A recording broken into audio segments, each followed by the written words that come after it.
Las huellas, los rastros, los indicios y las evidencias ayudan a los investigadores a resolver los crímenes. El pasado de la víctima y del victimario nos ayudan a comprender su comportamiento. Todo esto forma parte del expediente criminal. Y aquí te lo presento. Soy Ángel y te doy la bienvenida a este canal. Antes de empezar con el video, recuerda suscribirte y activar la campanita para que recibas una notificación cada vez que suba algo nuevo. Tampoco se te olvide al terminar dejarnos tu me gusta. Sin nada más que agregar, acompáñame a conocer todos los detalles de este expediente criminal.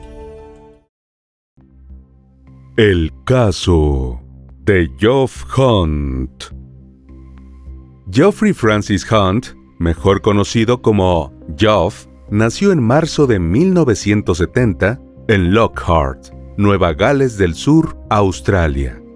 Fue el segundo de los 4 hijos del matrimonio conformado por John y Lynette Hunt. Doug, Allen e Ian fueron los otros niños que completaron la familia Hunt. Una de las pasiones de Geoff desde pequeño era el deporte. Además tenía habilidades naturales que le facilitaban jugar golf, tenis y fútbol. Creció en la granja familiar y le gustaba la vida del campo. Al finalizar sus estudios secundarios, ingresó a la universidad, donde decidió estudiar algo que estuviera relacionado con la agricultura. La carrera elegida fue una licenciatura en ciencias agrícolas. Al culminar su formación y obtener su título, volvió a la granja, para continuar con el legado familiar y trabajar en la agricultura junto a sus hermanos y su padre. En 1996, cuando tenía unos 26 años, Geoff conoció a Kim Blake, de 24, en las carreras de picnic de Lockhart.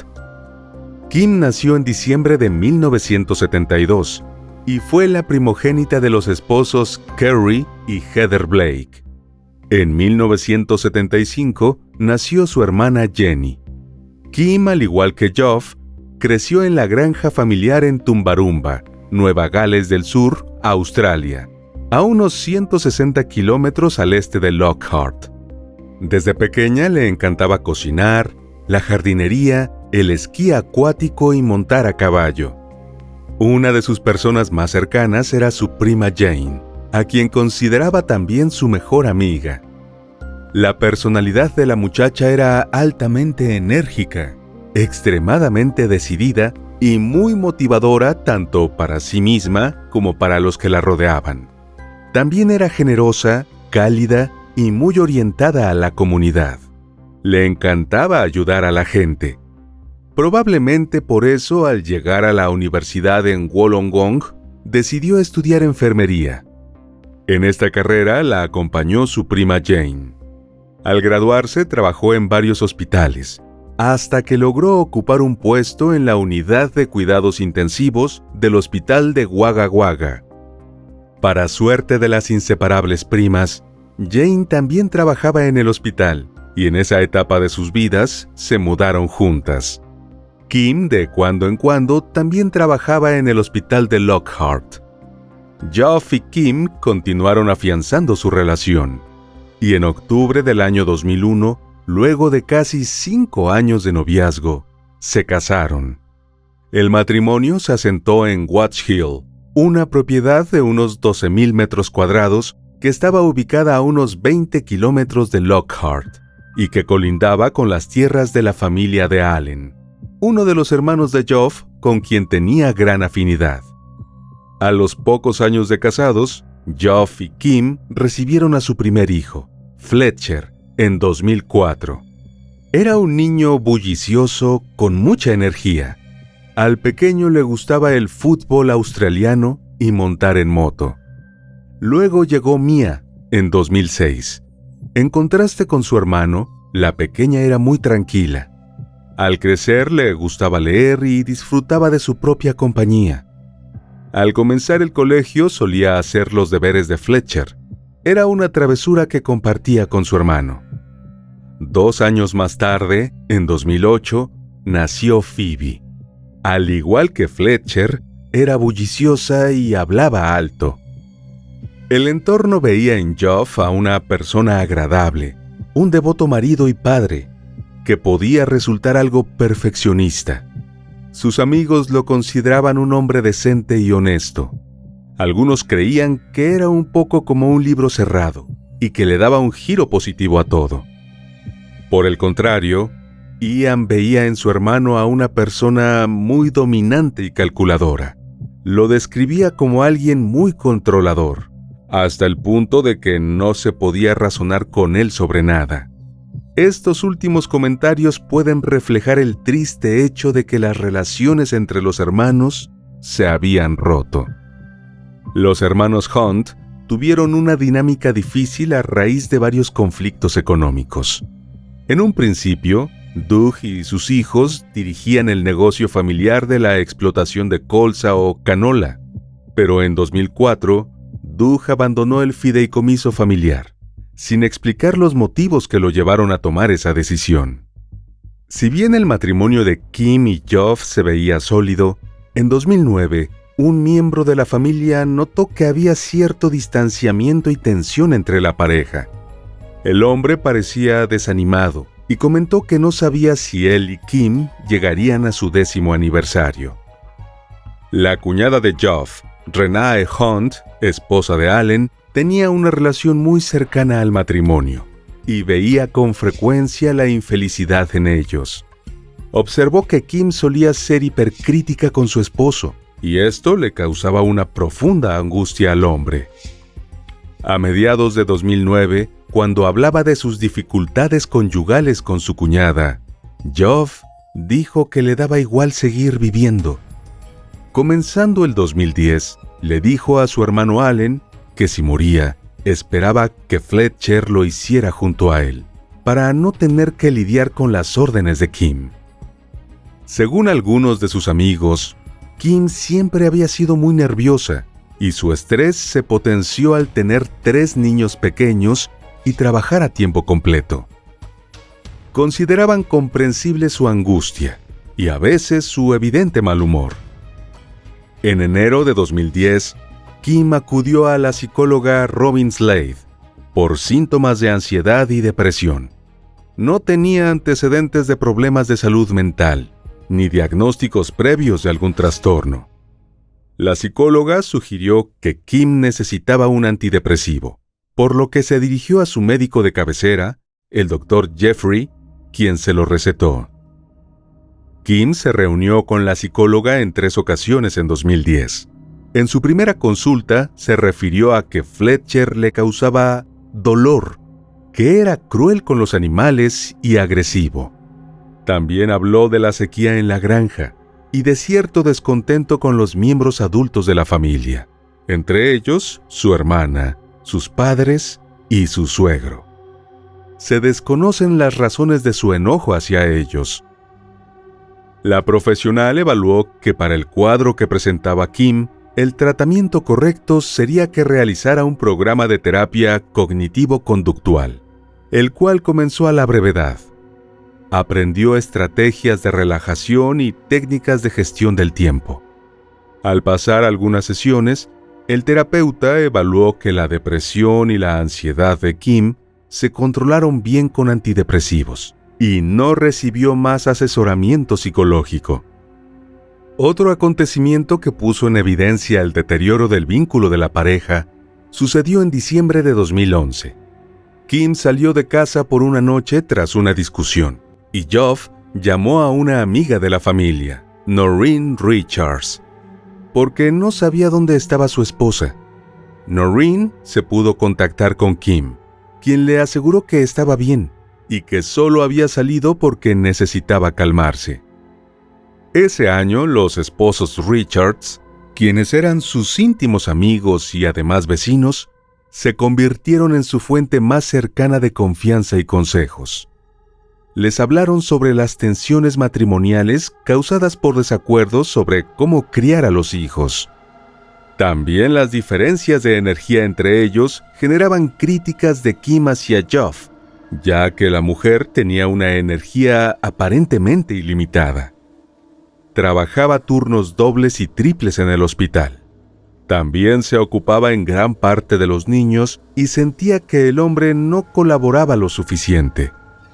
En 2012, Ian se separó de Geoff y Allen para dirigir su granja como un negocio independiente. Durante esta separación, Geoff comenzó a preocuparse por lo que consideraba irregularidades financieras. Esto provocó una amarga ruptura entre Geoff e Ian. Geoff y Allen decidieron continuar juntos con el negocio. La agricultura depende del clima y del mercado, entre otras variables, por lo que puede ser muy estresante. Sin embargo, la familia Hunt estaba muy bien establecida en el sector agrario.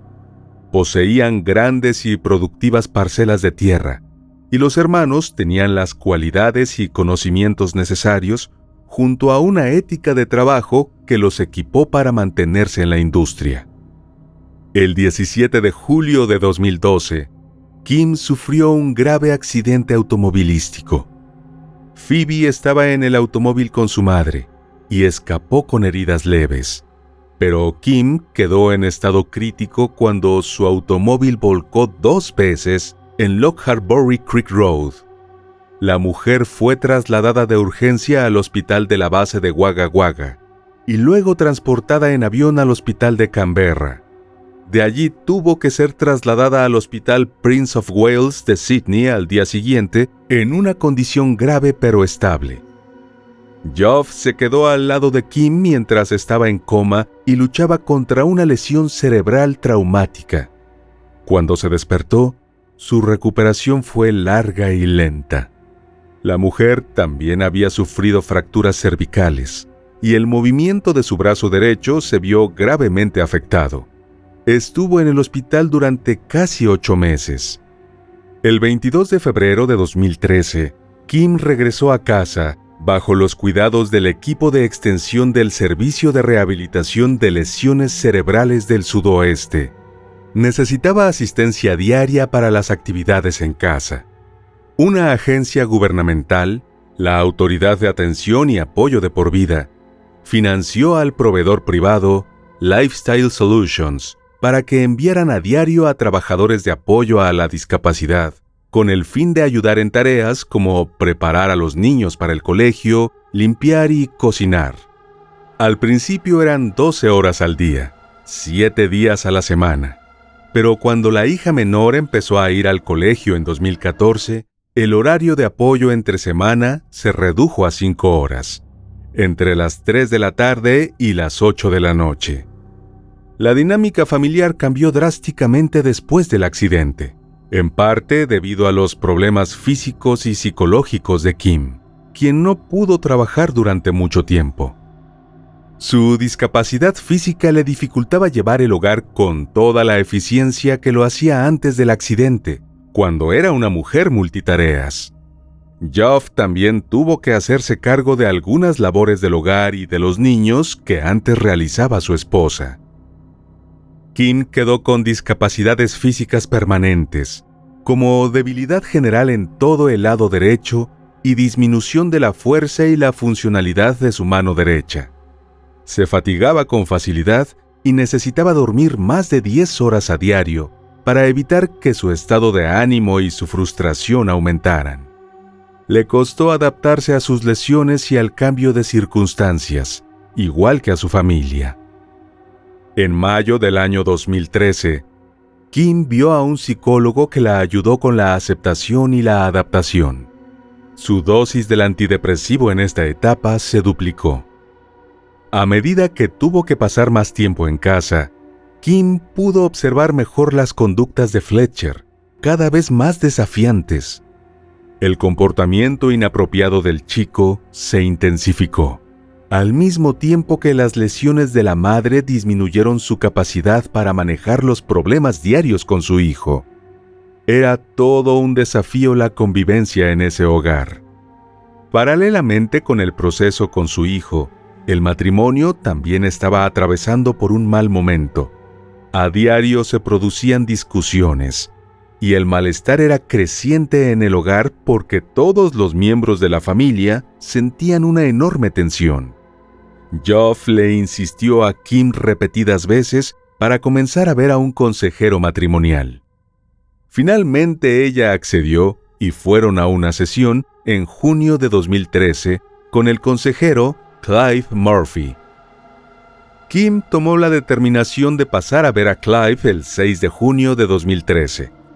En su sesión individual, la mujer dijo varias veces que deseaba haber muerto en el accidente de auto y que se quitaría la vida si pudiera.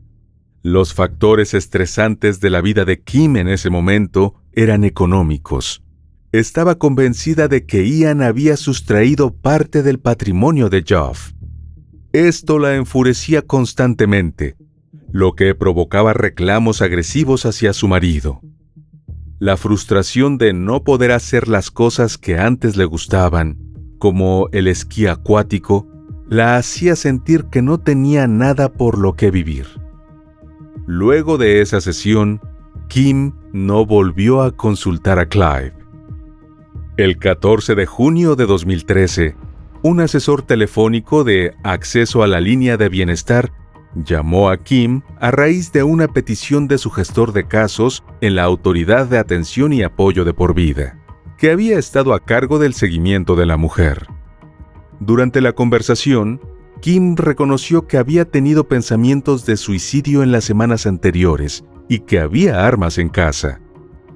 De acuerdo con sus protocolos, el consejero informó de la situación a la policía local, que visitó la granja sobre las 9:30 de esa noche. Cuando la policía acudió, Kim les aseguró que no corría riesgo de autolesionarse. Por precaución, los agentes dispusieron que los oficiales de ambulancia fueran a la residencia para asistir y evaluar a Kim. Los paramédicos concluyeron que ella no necesitaba tratamiento.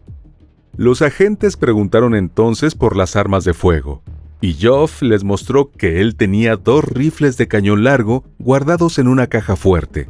También había un armario de munición. Informó que su mujer no tenía acceso a la llave de la caja fuerte, ya que él la guardaba en un armario alto, y las lesiones de ella le impedían alcanzar esa altura. No obstante, los agentes tomaron posesión de las armas de fuego, un rifle de calibre 22 y una escopeta W. Cashmore de doble cañón, calibre 12, con número de serie 18022. El 18 de junio de 2013, Kim rechazó los servicios ofrecidos por un consejero de los servicios de salud comunitaria de Wagga, que llamó a raíz de que la línea de bienestar les notificó el incidente unos días antes. Kim aseguró que contaba con un amplio apoyo. Para esa época, la familia y los amigos observaron que la personalidad de Kim estaba alterada como consecuencia de su lesión cerebral y que había perdido su filtro. Podía ser agresiva y abusiva. A menudo criticaba públicamente a Geoff. Esto los preocupaba, ya que cada vez se hacía más notorio, y también iban perdiendo las esperanzas de ver nuevamente a la Kim que conocieron. Las cosas parecían haber llegado a un punto crítico en ese mismo mes de junio de 2013, cuando en un viaje en auto a Sydney, Kim se enfadó repentina y explosivamente con Geoff y le gritó insistentemente durante 45 minutos. A raíz de ese incidente, Kim se reunió con el psiquiatra Dr. Stephen Rosenman, con sede en Sydney. El especialista señaló en su informe que Kim estaba incrementando sus arrebatos de ira, desinhibición, pérdida de empatía y comprensión del impacto de su ira.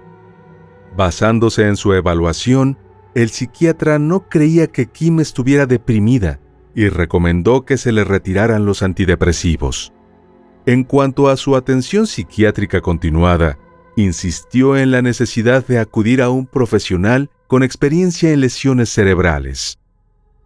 Jane, la prima con la que Kim siempre fue muy unida, observó que al dialogar, volvía una y otra vez a un análisis poco constructivo de viejas cuestiones, y esos asuntos del pasado la consumían, y no podía encontrar la paz en su vida. A veces notaba que Kim se ponía frenética, la mayoría de las veces dirigiéndose a Geoff. También la veía a menudo descontrolada y deprimida, con ocasionales momentos de alegría. Observar este comportamiento en Kim la preocupaba, por lo que le sugirió que continuara buscando ayuda especializada para las consecuencias de sus lesiones. Al recurrir a su médico de cabecera, él decidió derivarla a un especialista y escribió una nota en la cual señalaba que la paciente tenía problemas de irritabilidad, desinhibición, fijación en determinados episodios de rabia, así como menor empatía y percepción de los sentimientos de los demás. La mujer fue remitida a una neuropsiquiatra, la doctora Patricia Jockfer. Su primera cita con la doctora Patricia fue el 18 de julio de 2013. Kim admitió sus dificultades con la frustración, los problemas con las limitaciones físicas, y dijo que sentía que su personalidad había cambiado. La profesional observó que la depresión de Kim había reaparecido y le sugirió que volviera a tomar antidepresivos. También le recomendó comenzar a ver a un psicólogo con experiencia en el tratamiento de lesiones cerebrales adquiridas, y fue derivada a la psicóloga Paula Olimpios para su evaluación y tratamiento. El 16 de agosto de 2013, Kim fue vista por Paula, quien le diagnosticó trastorno de adaptación con estado de ánimo depresivo, como consecuencia directa del accidente. Al principio, la mujer fue irregular en sus consultas con la profesional, pero luego se estabilizó en una pauta de revisiones mensuales. En ese mismo mes, uno de los agentes telefoneó a Geoff y le confirmó que su esposa no corría riesgo de autolesionarse. En consecuencia, el 31 de agosto de 2013, la policía local le devolvió a Geoff las 2 armas de fuego que se habían llevado meses antes por prevención.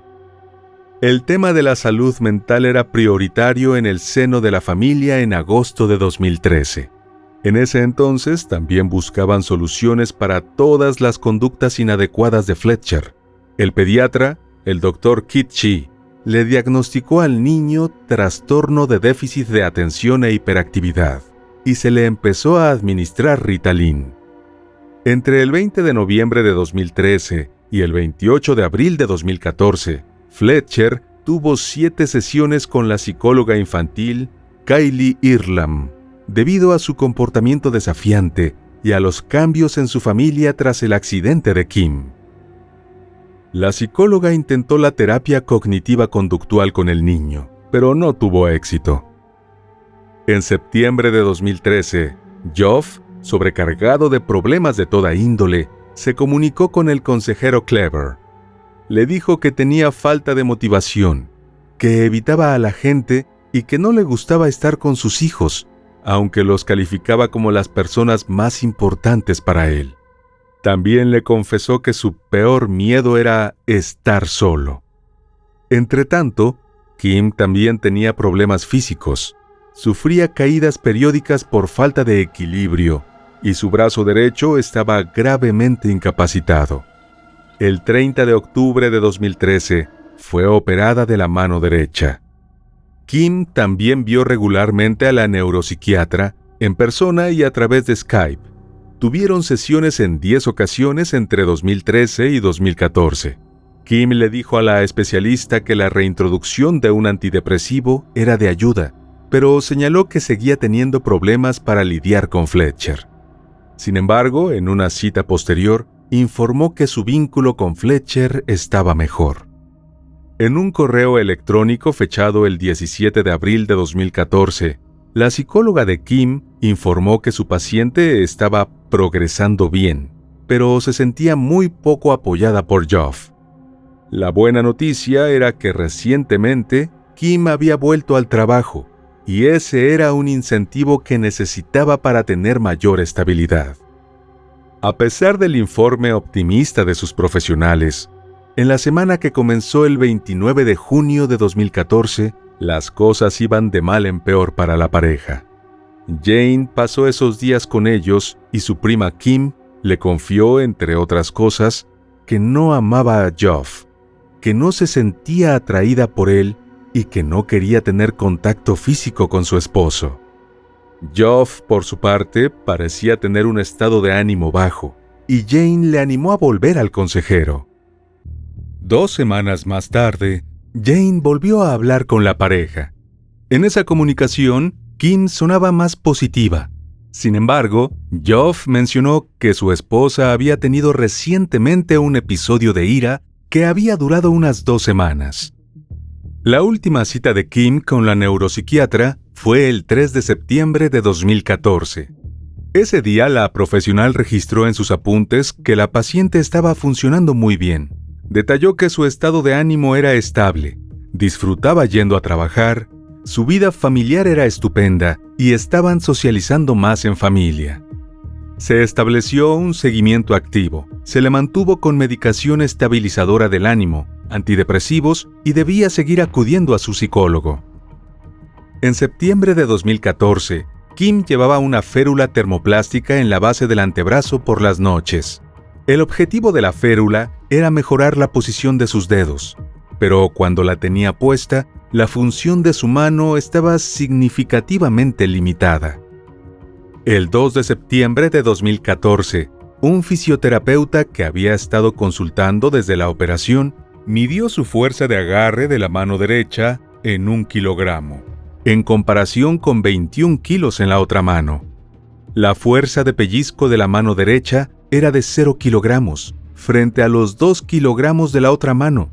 Kim obtuvo una puntuación de 49 en una escala de discapacidad de mano-brazo-hombro, en la que 0 es normal y 100 es completamente discapacitada. El matrimonio se había adaptado a una dinámica dolorosa. Kim criticaba a Geoff de forma persistente, estridente y vociferante, mientras que él, en la mayoría de las ocasiones, parecía ser capaz de sobreponerse a las críticas y dejarlas pasar. Sin embargo, con el tiempo este desprecio mordaz le causó una profunda angustia. Cuando Kim lo insultaba, él no solía responder, sino que se alejaba de su presencia. En ocasiones la mujer hacía comentarios bastante denigrantes en público, que sugerían que dudaba de la durabilidad del matrimonio. El domingo 7 de septiembre, Fletcher jugó un partido de fútbol australiano para menores de 14 años. Su padre actuó como juez de gol. Hubo cierta controversia en el juego porque las puntuaciones eran ajustadas y Geoff concedió un tanto menor al equipo contrario al de su hijo. Pero algunos de los seguidores de ese equipo creían que correspondía anotarles un gol. Después del partido, uno de los seguidores del equipo contrario insultó a Geoff por la decisión y tuvo que ser expulsado. Luego del partido, Kim, Geoff y sus hijos, junto con Allen, su esposa y sus hijos, así como otra pareja, fueron a comer a un viñedo local. Después de comer, las 3 familias fueron a un parque cercano. Al finalizar el paseo, todos se dirigieron a sus respectivas casas, sobre las 5 de la tarde. Allen no observó mayores problemas en esa salida, aunque Kim, como siempre, hizo algunos comentarios que generaban incomodidad, la mayoría dirigidos a su marido. La velada fue buena y todos, incluido Geoff, parecían aceptar que era su forma de ser. Al día siguiente, el lunes 8 de septiembre, los niños asistieron a la escuela. Su madre fue al trabajo a tiempo parcial en el hospital de Wagga Wagga y Geoff trabajó durante la mayor parte del día en una de las propiedades de los hermanos, a unos 10 kilómetros de la granja de Watch Hill. Durante el día, Renee, su cuñada, habló con Geoff y pensó que parecía excepcionalmente infeliz, aunque hablaron de algunos temas difíciles. Geoff le confió que le preocupaba el futuro de Fletcher, pero pareció aliviado cuando Renee le dio ejemplos de agricultores con déficit de atención a los que les había ido bien en la vida. Hacia el mediodía, un amigo llamado Craig se puso en contacto con Geoff para asegurarse de que se encontraba bien tras el incidente del partido de fútbol del fin de semana. Geoff estaba conmocionado y molesto por el incidente. pero no dijo nada que preocupara a su amigo. A eso de las 4:13 de la tarde, Geoff llamó al móvil de Luke Trevaskis para comprobar que seguía disponible para jugar al tenis 2 días después, el miércoles 10 de septiembre. Tuvieron una breve conversación y se despidió. La trabajadora de apoyo a discapacitados, Lorraine Burke, quien había estado con la familia los últimos meses, llegó a Watch Hill entre las 2:30 y las 3 de la tarde. Kim estaba arreglando y utilizando un cortacésped en el jardín. Lorraine entró en la casa y se ocupó de las tareas domésticas. Hacia las 3:45, Kim se dirigió hacia la puerta principal de la propiedad y recogió a los niños del autobús escolar. Los niños merendaron y Kim ayudó a Fletcher con los deberes. El pequeño en algún momento mencionó que algunos de los niños de la escuela se habían burlado de él sobre el arbitraje del partido de fútbol del día anterior y le habían dicho un improperio que rimaba con su apellido. Algunos de los otros niños también llamaron a su padre tramposo. Sobre las 5 de la tarde, Geoff llegó a la casa. Después de envolver algunos regalos del Día del Padre, los niños acompañaron a Geoff a Lockhart, donde vivían sus padres, John y Lynette. En esa visita, John no observó nada diferente en Geoff. Lynette, sin embargo, consideró que se veía triste. Entre los tantos temas que conversaron, Geoff mencionó el polémico gol en el partido de fútbol del día anterior, pero su madre no notó que eso realmente le hubiera afectado. Los niños y Geoff se marcharon sobre las 6 de la tarde. Mientras Geoff y sus hijos estaban en Lockhart, Kim y Lorraine fueron a la casa de unos vecinos a quienes Kim les hacía el favor de cuidarles la propiedad mientras ellos estaban fuera. Visitaron, regaron el jardín y recogieron fruta antes de regresar a Watch Hill. Cuando las dos mujeres volvieron a la granja, los niños estaban cenando una comida que había preparado su padre. Como de costumbre, Kim desaprobó la comida y expresó su opinión enérgicamente a Geoff. Luego la mujer se dirigió al patio, donde Lorraine la siguió e intentó calmarla. No lo consiguió. Kim se puso a despotricar y nuevamente calificó a su marido como un vago. Además, volvió con el tema recurrente de que Ian y su esposa habían robado dinero del fondo familiar. Cuando las mujeres regresaron al interior de la casa, los niños ya se habían bañado y estaban en pijama. Geoff preparaba el almuerzo para el día siguiente. Lorraine consideró que el hombre parecía más tranquilo de lo habitual y le preguntó a Kim si estaba deprimido. Su esposa respondió negativamente y agregó que estaba enfadada con él porque había jugado al golf el sábado y la había dejado al cuidado de los niños. En ese momento, los niños estaban viendo un programa de televisión que era uno de sus favoritos y empezaba a las 7 de la tarde. Geoff se tumbó en el sofá del mismo salón y las dos mujeres se sentaron en la mesa del comedor, que también estaba en esa habitación. Kim seguía siendo hostil con su marido y se quejaba con Lorraine diciendo que era perezoso y no hacía nada. Esa noche había mucha tensión en la casa. Se podía cortar el aire con un cuchillo. Lorraine hizo algunas tareas más y luego se despidió de los niños y de los padres. Cuando se iba, Geoff le dio las buenas noches y las gracias. Acordaron verse al día siguiente como siempre. Cuando se fue, él llevaba pantalones de trabajo verdes, una camisa de trabajo y calcetines, mientras los niños se encontraban en pijama. Sobre las 7:30 de la tarde, Geoff habló con su hermano Allen por teléfono. Era solo una llamada general, entre dos hermanos y socios, para estar informados de las actividades que iban a desarrollar al siguiente día en las diversas propiedades.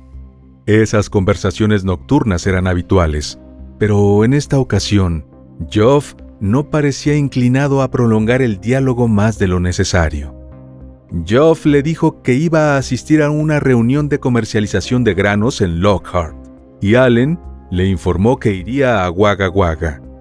La conversación telefónica duró unos 3 minutos, y fue la última entre los dos hermanos. Alrededor de las 2:45 de la tarde del 2 de septiembre de 2014, Lorraine regresó a Watch Hill para comenzar su turno. Ella se sorprendió al ver el auto de Kim en el camino de entrada, ya que la mujer había acordado recoger a Fletcher ese día al salir de la práctica de cricket después de la escuela. El perro de la familia estaba ladrando fuerte y corriendo de un lado a otro, mientras Lorraine se dirigía por el camino hacia la puerta trasera, que era la entrada principal de la casa. Vio a Kim tumbada en el camino pavimentado, con una chaqueta azul sobre la cabeza. Al principio pensó que Kim se había caído debido a su discapacidad física, pero cuando levantó la chaqueta, vio lo que parecía ser una gran cantidad de sangre en el suelo alrededor de la cabeza de Kim. Entonces entró corriendo y llamó a la policía. Según los registros, la llamada se realizó a las 2:51 de la tarde. Mientras hablaba con la operadora, se acercó a Kim. Vio que de hecho había 2 chaquetas cubriéndola y las reconoció como las chaquetas de trabajo de Geoff, que normalmente estaban colgadas en la lavandería cerca de la puerta trasera. Esta vez, cuando las levantó, se dio cuenta de la gravedad de las heridas de Kim y vio en el suelo un cartucho de proyectil. Llegó a la conclusión de que le habían disparado y estaba muerta. Sin dejar de hablar con la operadora, volvió a entrar en la casa. Mientras lo hacía, vio una nota escrita a mano en la mesa del comedor y se la leyó en voz alta a la operadora. También vio el vehículo de Geoff aparcado a unos cientos de metros junto a una presa. La mujer salió corriendo de la casa y condujo hasta la puerta de la granja para esperar al personal de los servicios de emergencia. Los registros de las ambulancias indicaron que la primera unidad llegó a las 3:04 de la tarde. Lorraine siguió a la ambulancia hasta la casa.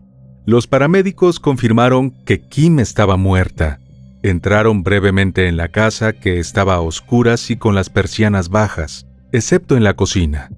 Cuando uno de los miembros del personal de la ambulancia observó un cartucho gastado en el suelo del pasillo, a medio camino, decidieron salir de la casa y esperaron en la entrada de la propiedad a que acudiera la policía. Lorraine los acompañó. Le preocupaba que los niños bajaran del autobús escolar y quería estar allí para cuidarlos. La policía acudió, se reunió con los agentes de la ambulancia y con Lorraine en la puerta principal de entrada a la propiedad, donde establecieron un puesto de mando. Recogieron información esencial de los presentes, incluyendo que Kim había sido encontrada con una presunta herida de bala, que la camioneta de Geoff podía verse desde la residencia y estaba aparcada cerca de la presa, y que los niños debían estar en el colegio. Antes de entrar en la propiedad, la policía se puso en contacto con la escuela y comprobó que los niños no habían asistido. Los detectives Briggs y Galvin, así como el inspector Cloak, de quienes solo se conocen los apellidos, se dirigieron a la presa donde se encontraba el modelo utilitario Mitsubishi blanco de Geoff. Encontraron las llaves en el contacto y cartuchos de escopeta en el asiento delantero. No localizaron a nadie en la búsqueda. Los agentes se dirigieron a la residencia y registraron los cobertizos y el patio antes de entrar en la vivienda. El registro fue grabado en video por el inspector Cloak, mientras los detectives Briggs y Galvin realizaban el registro. Hacia las 4:30 de la tarde, los agentes encontraron a los 3 niños sin vida, en habitaciones separadas de la casa. Evidentemente, cada uno de ellos había sufrido una herida por arma de fuego en la cabeza. Cerca de los cuerpos, se encontraron varios cartuchos de escopeta usados. Se aseguró la zona y se solicitó una orden judicial para el lugar del crimen, que fue concedida por el tribunal de Wagga Wagga. El tribunal se contactó con el grupo de policía científica y acudió personal de esa unidad. También se informó a la policía de homicidios, que acudió al lugar de los hechos, y al forense de guardia. Se registró la entrada a la residencia, así como a la propiedad y el terreno, incluyendo la zona de la presa. La noticia causó tal consternación que se notificó a la aviación policial y al mando de la zona marítima, y se tomaron medidas para que acudieran lo antes posible. Querían involucrar a todos los entes que pudieran ayudar a desentrañar los hechos. Alrededor de las 7:15 de la tarde, 3 agentes del Grupo de Servicios Forenses de la sección de la escena del crimen de Albury acudieron a la estación de Watch Hill de Albury. Llevaron a cabo un examen detallado de la casa, sus alrededores y documentaron sus hallazgos para la posterior investigación. Lo que se pudo conocer lo detallaremos a continuación. Aproximadamente a 3 metros al oeste de la entrada principal y trasera de la casa, bajo una pasarela cubierta, encontraron el cuerpo de Kim, de 41 años, boca abajo. Sus piernas estaban en el sendero y su torso y cabeza estaban en el jardín. Llevaba un suéter verde, pantalones blancos de pijama y zapatillas. Tenía una férula en la mano derecha. Había sufrido heridas graves en la cabeza, compatibles con un disparo justo encima de su ojo derecho. Los expertos en balística estimaron que fue disparado a corta distancia, mientras estaba de pie donde cayó. Cerca de ella, en el suelo, estaba el cartucho usado, correspondiente a una escopeta Winchester Bushman. Se encontraron cartuchos de escopeta en un futón del comedor, en el pasillo que llevaba al dormitorio principal y cerca de la puerta de ese dormitorio. En la cama de Kim y Geoff, tumbado sobre su lado izquierdo, estaba el cuerpo de Phoebe de 6 años, cubierta hasta el cuello con una manta. La pequeña llevaba pijama. Tenía una herida masiva en la cara, causada por un disparo de escopeta a corta distancia. El cuerpo de Fletcher, de 10 años, fue encontrado en su dormitorio. Estaba tumbado sobre su lado derecho en la cama y también llevaba puesta una pijama. Le habían disparado a corta distancia en la nuca.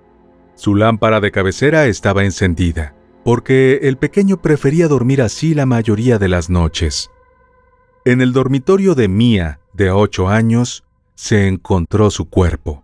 Estaba en pijama, parcialmente erguida, en una cama individual.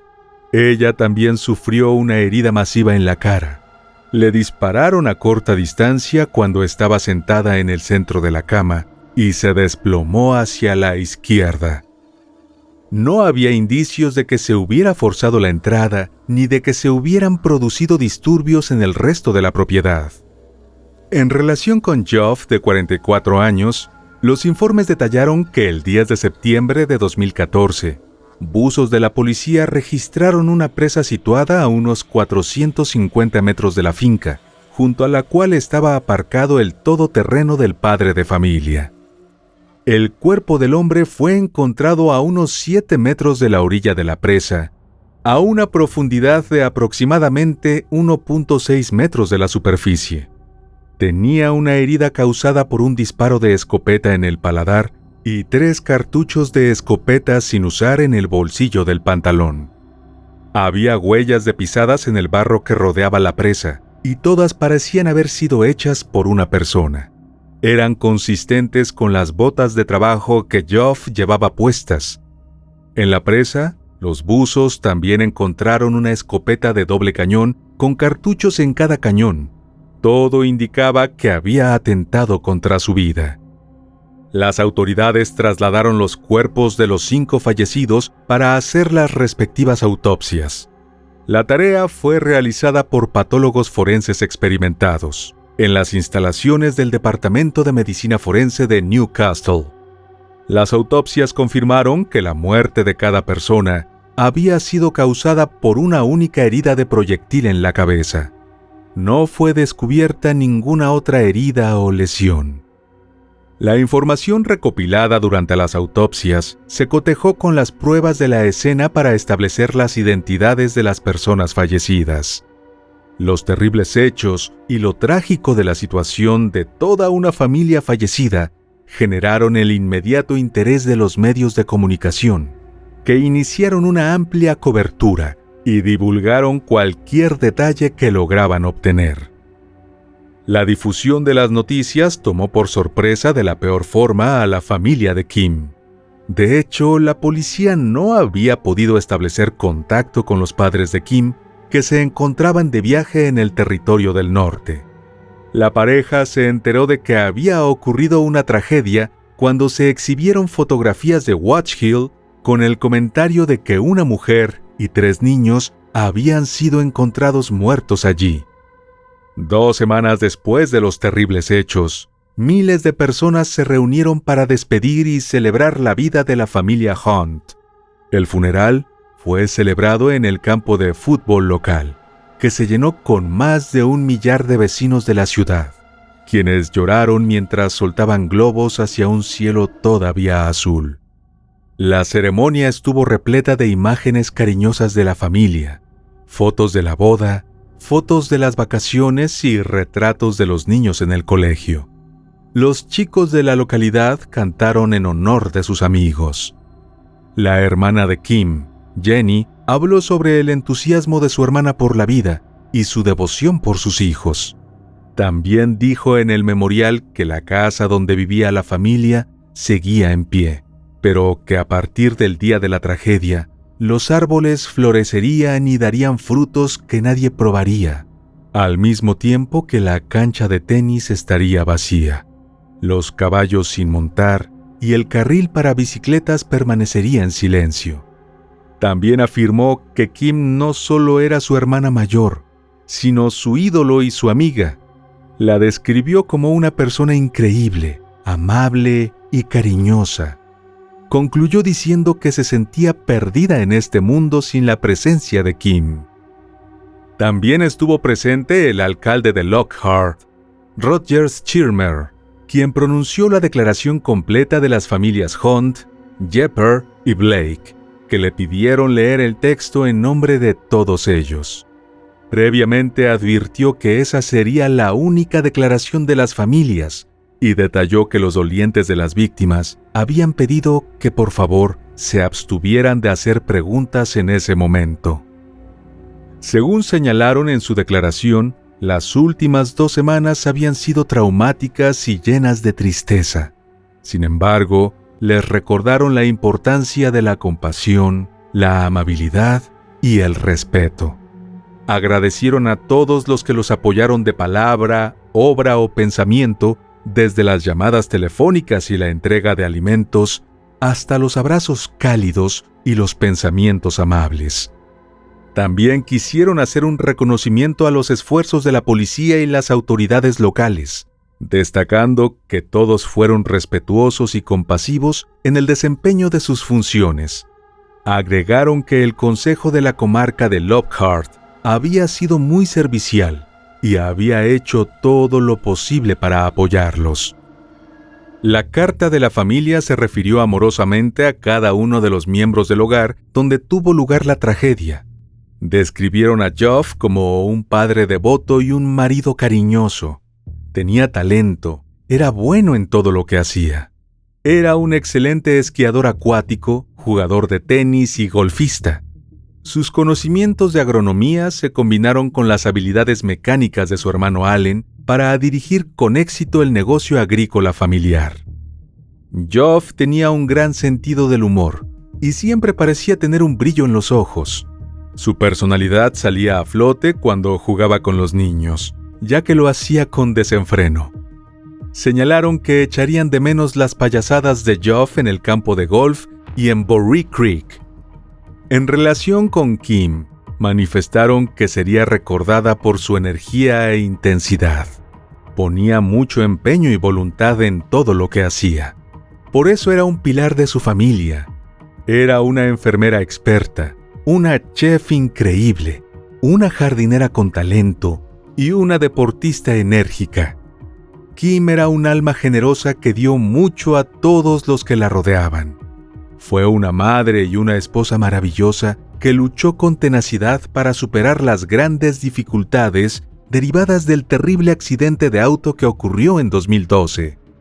Era una ávida activista que hablaba públicamente sobre la seguridad vial y las dificultades derivadas de las lesiones cerebrales. El amor familiar por Fletcher también quedó en evidencia en la carta.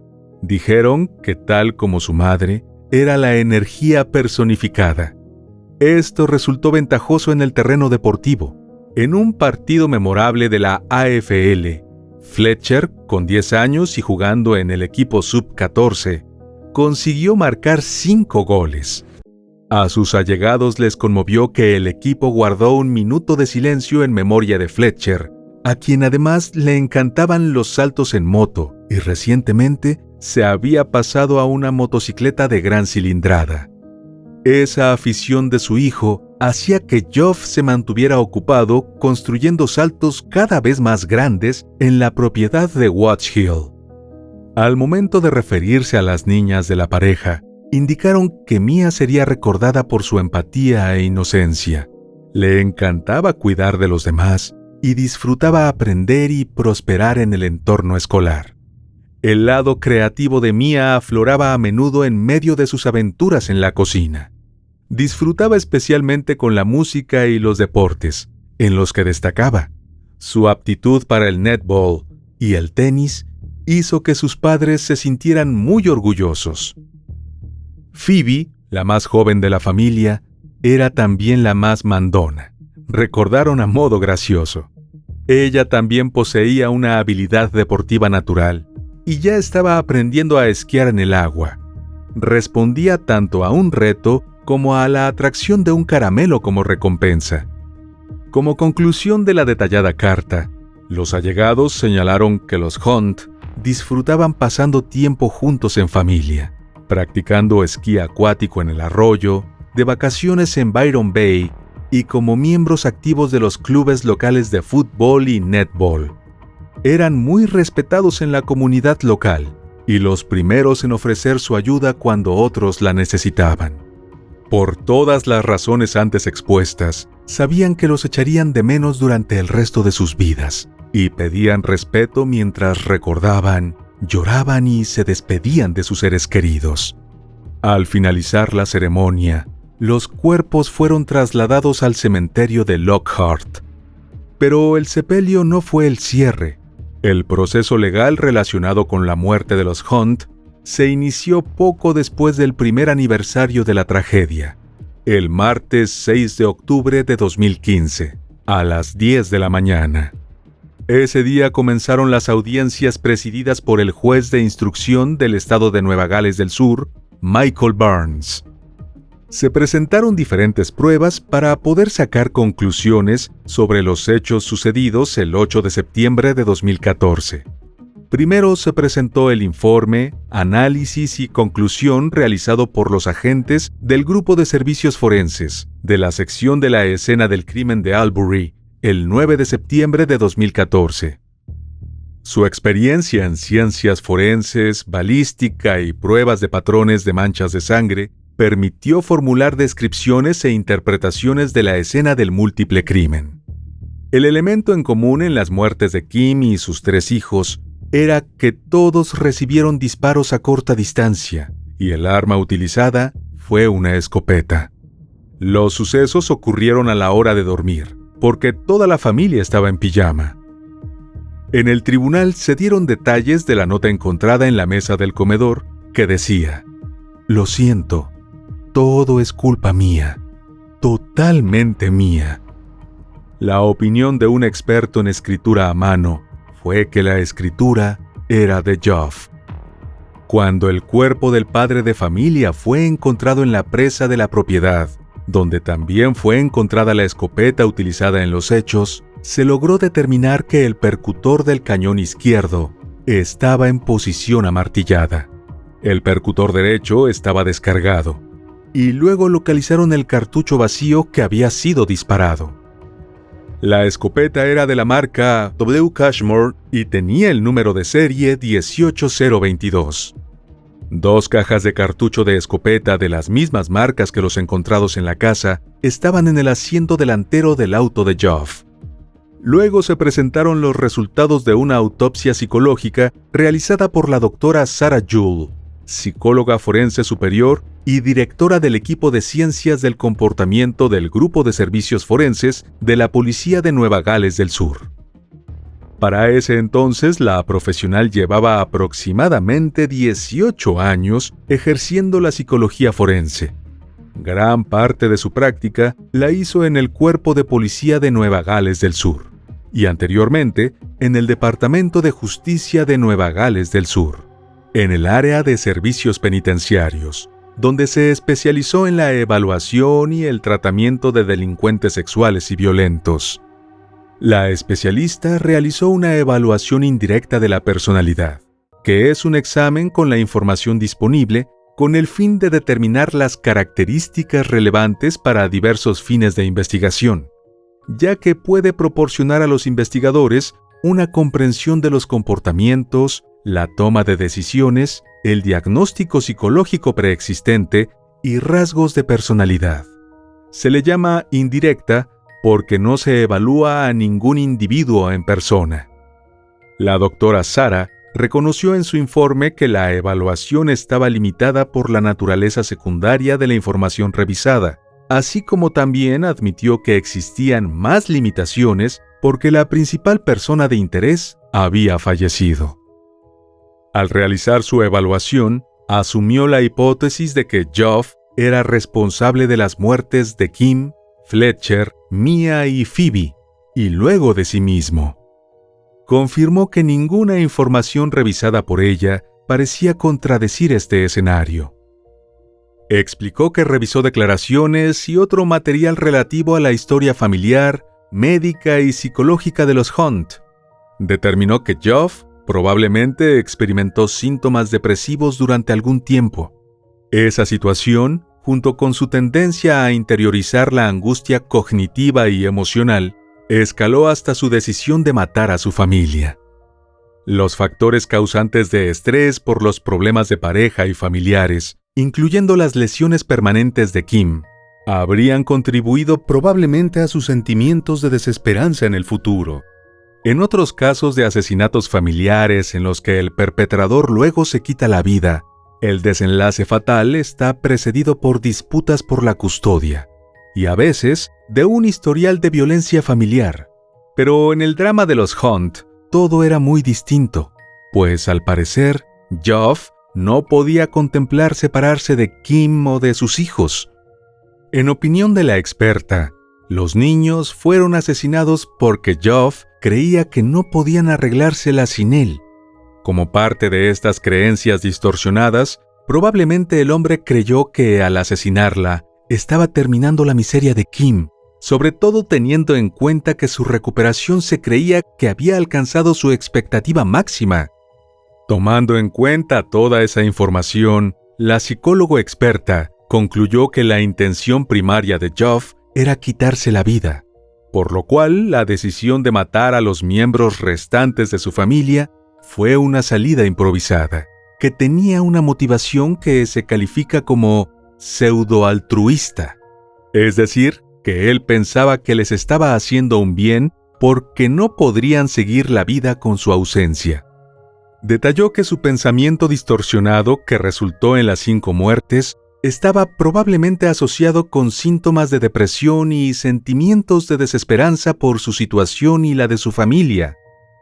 Luego de 4 días de audiencias, el juez dictaminó que no había pruebas que indicaran que alguien fuera de la familia Hunt fuera responsable de las muertes. Ningún tercero tenía motivos para matar a un miembro de la familia. No había signos de entrada forzada o cualquier otra perturbación sospechosa de la escena. Todas las víctimas murieron por heridas de proyectiles disparados por un arma guardada en la propiedad Watch Hill. Tampoco había pruebas de que Kim hubiera usado nunca una escopeta.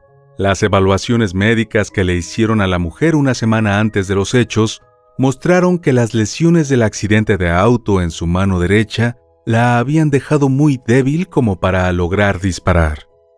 Cuando su cuerpo fue encontrado, ella llevaba una férula en esa mano, que le habría hecho imposible cargar y manejar la escopeta con la mano derecha, que era su mano dominante.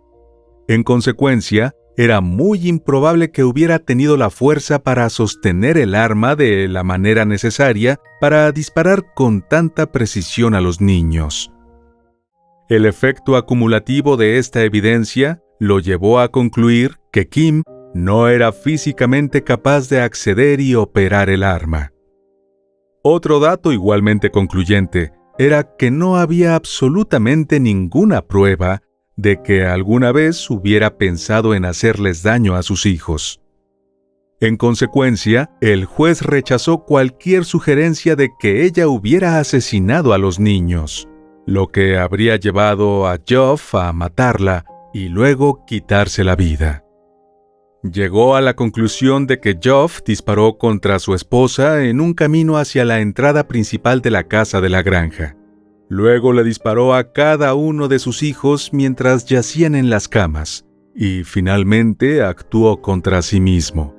La nota que el hombre dejó sobre la mesa corroboraba dichas conclusiones.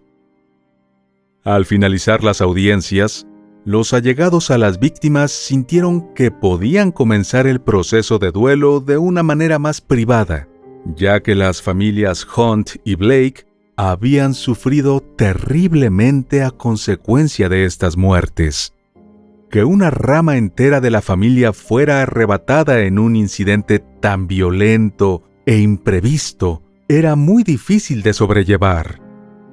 Los lugareños también sufrieron el impacto de las pérdidas. Lockhart y Tumbarumba son comunidades agrícolas muy unidas, donde todos se conocen y cuidan de sus vecinos.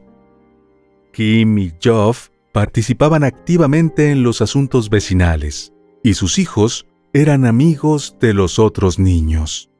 Todavía hoy se les recuerda. Y bueno, querido oyente, hasta aquí el caso de hoy. Te espero en otra entrega para que juntos analicemos todos los detalles de los más terribles crímenes de la historia. Nos vemos hasta el otro expediente criminal. ¡Adiós!